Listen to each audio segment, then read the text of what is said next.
The earliest documented mention of the engravings found on the stone known as Dighton Rock can be traced to the year 1680. During this time, a Harvard alumnus named John Danforth came across the boulder in the area of Dighton, a town at the time, and sketched the carvings he observed. This sketch, which captures only the top portion of the engravings, possibly due to the lower sections being submerged underwater during his visit, is currently housed in the British Museum's collection. This initial record marks the beginning of the historical interest in Dighton Rock's mysterious carvings. Regarding the origins and significance of the carvings on Dighton Rock, over 36 different theories have been proposed throughout history. However, John Danforth, the early observer of the rock, might have been closest to the truth. He hypothesized that the carvings were the creation of Native Americans. According to his interpretation, the images depicted on the stone narrated an event where the indigenous people encountered and subsequently clashed with newcomers who arrived by sea. Danforth's theory resonates with the visual elements of the carvings that suggest a dynamic interaction, possibly highlighting an important historical encounter between native inhabitants and foreign visitors. Despite the plausibility of Danforth's theory, which aligns with the presence of other indigenous petroglyphs in the area, many have sought more exotic explanations for the carvings on Dighton Rock. In the 18th century, educator and theologian Ezra Stiles viewed the stone as evidence of an ancient Phoenician visit, while another contemporary theory suggested the carvings were made by visitors from ancient Carthage. Moving into the 19th century, Danish historian Carl Christian Raffen firmly believed that the markings were the work of Vikings. By the early 20th century, Edmund Delabar, a psychology professor at Brown University, argued that the carvings had Portuguese origins.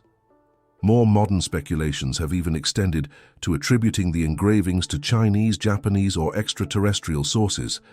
These varied interpretations reflect the enduring fascination and mystery surrounding Dighton Rock, as each theory attempts to connect the enigmatic carvings with different civilizations and eras, underscoring the rock's significance in historical and cultural discussions.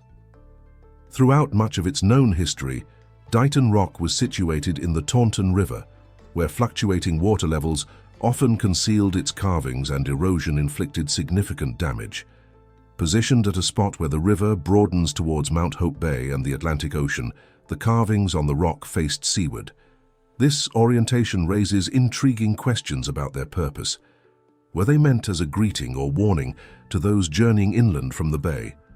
The possibility that these engravings were designed to communicate with newcomers is a tantalizing one, though the exact nature of such a message remains a matter of speculation. Alternatively, it's conceivable that the carvings held no narrative intent, serving instead as purely decorative elements.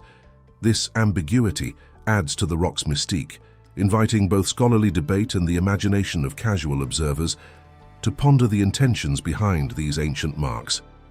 In 1963, amidst construction for a dam on the Taunton River, Dighton Rock, a sizable boulder measuring 5 feet in height and nearly 10 feet in length, was relocated to ensure its preservation. It is now displayed in a modest museum within Dighton Rock State Park. With the rock safely removed from its aquatic setting, researchers have had the opportunity to conduct more detailed examinations. Yet these investigations have not significantly clarified the enigmas surrounding it. Before advocating for his Portuguese origin theory, Edmund Delabar made a poignant observation about Dighton Rock, one of his insights that has proven to be consistently true. He suggested that the rock acts much like a Rorschach inkblot test. Its vague and intricate markings allow onlookers to interpret and impose their own visions or biases onto it. If you find yourself in the South Shore area, consider visiting the small museum at Dighton Rock State Park.